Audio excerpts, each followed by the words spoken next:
लटक जइबे राजा चलिए के हुक में। सबके प्रणाम, नमस्कार, गुड मॉर्निंग। कैसन बानी आप लोग?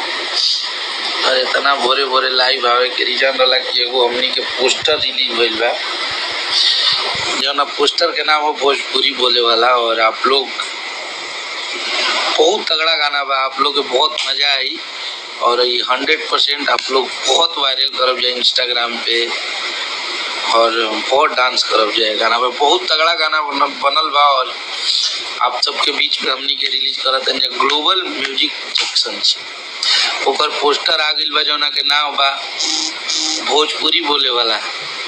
बहुत तगड़ा गाना बा और आप सबके एकदम ही गारंटी बा लिख के बा कि आप लोग के बहुत मजा दी, बहुत बढ़िया लगी, बहुत मजा दी। इंजॉय करब जा आप सब। एक एक खूब बात आप सबके दिल में छेद करी।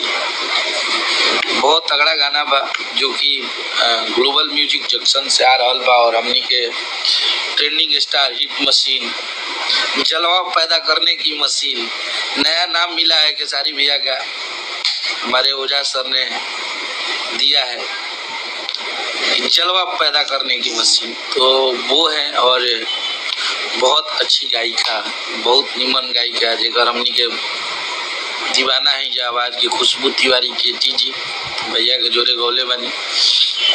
और हम सब के आर्या शर्मा जी म्यूजिक बनाए हैं। बहुत तगड़ा गाना बा। शुभम भाई ने, शुभम तिवारी जी ने, हमारे कंपोजर साहब ने कंपोज किया है।